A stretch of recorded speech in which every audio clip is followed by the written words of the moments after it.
Hello everyone, हम लोग constitution को देख रहे थे पार्ट वाइज। तो कल हम लोग पार्ट 5 का जो प्रेसिडेंट का प्रोविज़न है, honourable president under article 52 to 62 उसको देखे थे। तो उसमें हम लोग जो फंक्शन था प्रेसिडेंट का, उसमें हम लोग उनका इमरजेंसी फंक्शन को देखे थे।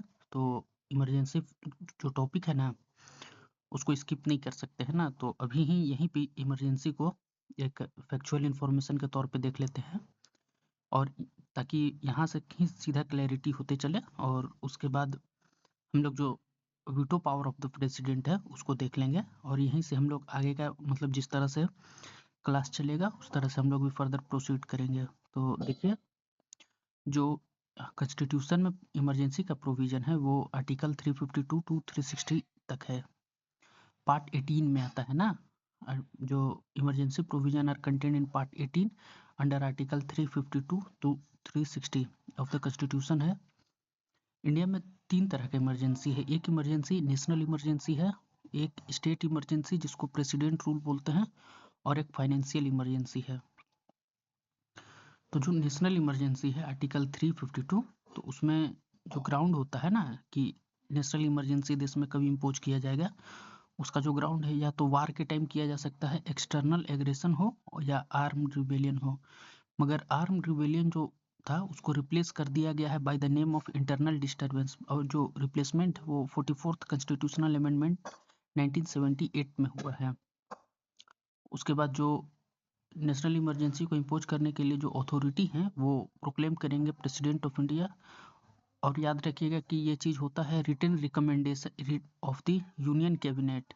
अगर ओरल पहले होता था, लेकिन अब उसको 44th constitutional amend 42nd constitutional amendment से कैबिनेट को रिटेन में देना होगा, तो ही प्रेसिडेंट करेंगे इम्पोज नेशनल इमरजेंसी। अब इसका जो अप्रूवल है, अगर इमरजेंसी डिक्लेयर कर दिया जाए तो विद इन 1 मंथ इसको दोनों हाउस से पास किया जाएगा। और जो पास करने की शर्त होगी वो स्पेशल मेजोरिटी होगी। स्पेशल मेजोरिटी का मतलब होगा कि मेजोरिटी ऑफ टोटल मेंबरशिप, मतलब अगर 543 हैं तो उसके आधा लोगों, आधा से एक ज़्यादा का भी मेजोरिटी होना चाहिए। और जो मेंबर प्रेजेंट होंगे उसमें से 2/3 मेंबर्स प्रेजेंट एंड वोटिंग होने चाहिए। और एक बार अगर पार्लियामेंट से इमरजेंसी इम्पोज कर दिया जाए तो उसको 6 महीना तक के लिए वैलिड होगा, और 6 मंथ के बाद अगर अप्रूव नहीं किया जाए तो ऑटोमेटिक सस्पेंड हो जाएगा। यहाँ पे है the can be extended indefinitely with parliamentary approval every 6 month. और जो नेशनल इमरजेंसी को है इंडिफिनिटली एक्सटेंड किया जा सकता है। इसका जो इफेक्ट है वो जो हमारा फेडरल स्ट्रक्चर है, मतलब distribution of power between the centre and state, वो कन्वर्ट हो जाएगा यूनिटरी पावर में।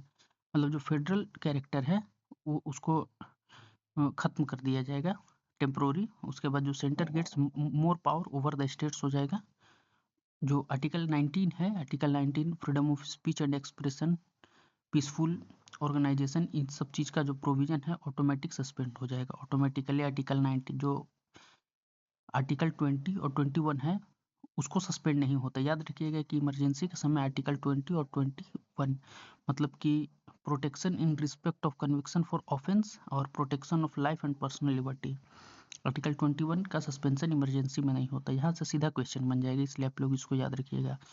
जो रिवोकेशन है नेशनल इमरजेंसी का, वो किसी भी टाइम कर सकते हैं president of India at any time. इसमें जो लोकसभा का रिक्वायरमेंट होगा सिंपल मेजोरिटी होगा। याद रखिएगा कि जब इमरजेंसी इम्पोज किया जाता है तो स्पेशल मेजोरिटी से किया जाता है, लेकिन जब उसको हटाया जाता है तो सिंपल मेजोरिटी से भी हट सकता है। जो नेशनल इमरजेंसी डिक्लेयर किया गया इंडिया में 3 बार किया गया ना।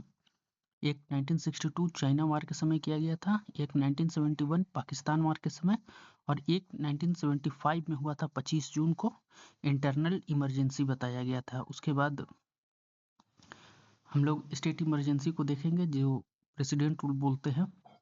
तो अब जिस स्टेट से भी होंगे प्रेसिडेंट रूल कभी ना कभी तो लगा ही होगा। तो जो प्रेसिडेंट रूल का जो ग्राउंड है वो अगर constitutional machinery in A state अगर फेल कर जाए तो लगता है कॉन्स्टिट्यूशनल मशीनरी मतलब कि गवर्नमेंट फॉर्म ना हो पाए, किसी की गवर्नमेंट ना हो, और ये चीज़ होता है गवर्नर के रिपोर्ट पे। और जो गवर्नर रिपोर्ट देंगे वो एक स्पेसिफिक ग्राउंड पे देंगे, और अगर आर्बिट्रेरी हो तो उसको ऑनरेबल सुप्रीम कोर्ट में चैलेंज किया जा सकता है। और जो स्टेट इमरजेंसी को भी डिक्लेयर करेंगे, याद रखिएगा कि प्रेसिडेंट ऑफ इंडिया ही करते हैं, गवर्नर यहाँ मत मारिएगा स्टेट इमरजेंसी को देखकर।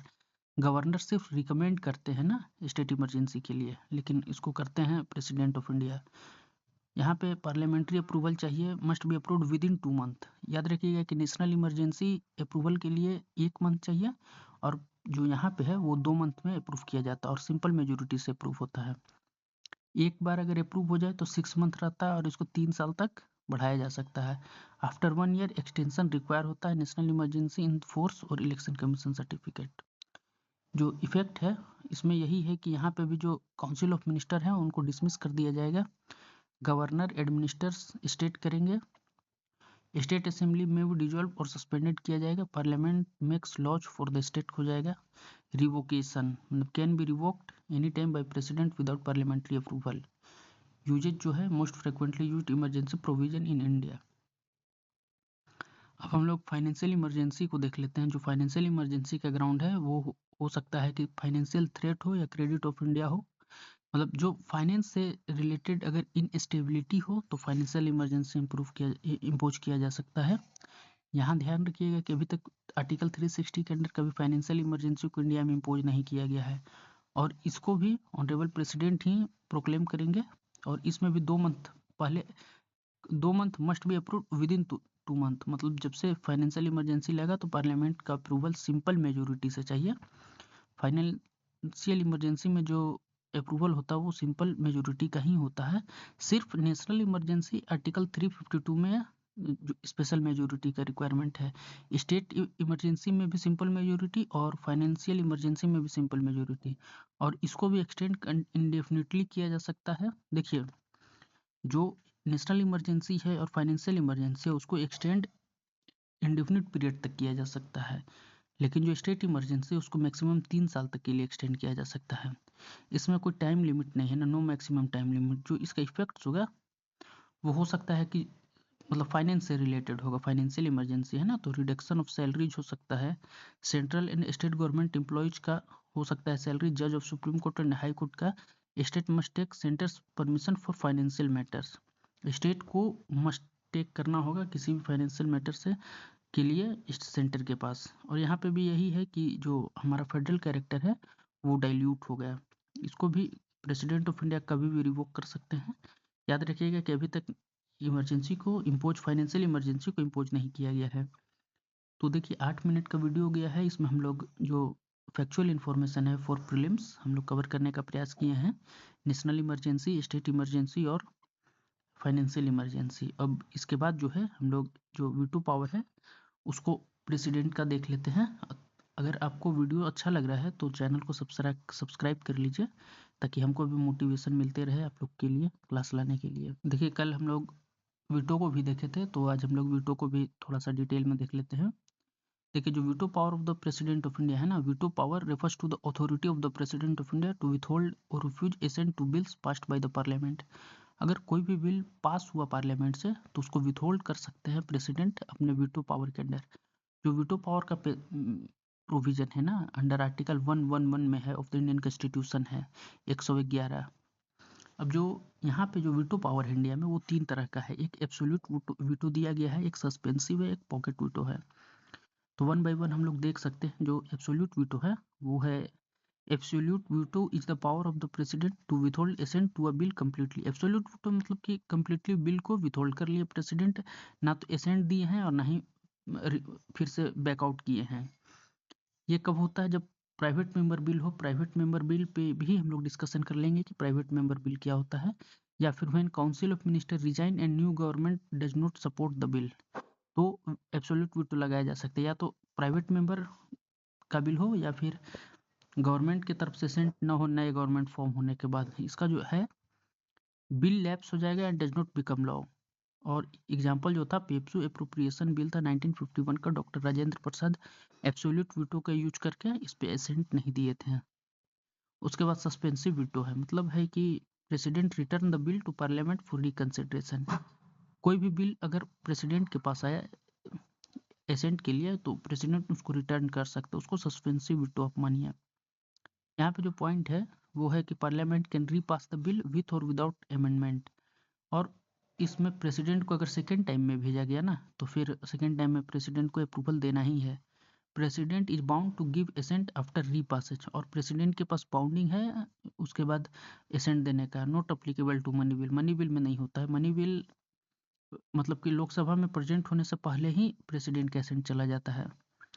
जो पॉकेट वीटो है वो मीनिंग है कि president neither gives assent nor reject the bill, मतलब कि चुपचाप पॉकेट में रख लिया, ना रिजेक्ट किए हैं और ना ही एसेंट दिए हैं। No time limit prescribed in the constitution है, प्रैक्टिस थ्रू कन्वेंशन है। पॉकेट वीटो हुआ था Indian post office amendment bill 1986, उस समय ज्ञानी जेल सिंह हमारे प्रेसिडेंट थे। क्वालिफाइड वीटो है, veto power and types of the veto, money ordinary bill, money bill और कॉन्स्टिट्यूशनल अमेंडमेंट। तो जो क्वालिफाइड वीटो होता है, अब यहाँ इंडिया में अवेलेबल नहीं है। क्वालिफाइड वीटो जो है वो यूएस में है।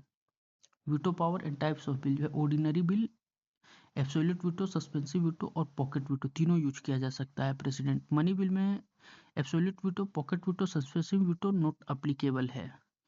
तो जो हमारा था यहाँ तक इम्पोर्टेंट तीनों वीटो को देख लिए हैं। और इसके बाद देखिए बस फैक्चुअल इन्फॉर्मेशन इतना याद रखिए कि वीटो पावर जो है प्रेसिडेंट का आर्टिकल 111 में है। Number of veto power in India, 3 तरह का वीटो है इंडिया में प्रेसिडेंट को दिया हुआ। Suspensive veto does not apply to money bill, money bill में suspensive veto apply. Suspensive veto मतलब कि आप विथहोल्ड करके रख लिए हैं या उसको रिटर्न आप नहीं कर सकते हैं ना कि। और पॉकेट वीटो है कि कोई टाइम लिमिट नहीं है, पैकेट में रखे हुए हैं। तो देखिए आज हम लोग वीटो को भी देख लिए और साथ साथ में जो इमरजेंसी प्रोविजन है उसको भी देख लिए। तो आज का क्लास इतना ही है, 12 मिनट का क्लास है। आप लोग वीडियो को लाइक करिए, कमेंट करिए और चैनल को सब्सक्राइब करिए।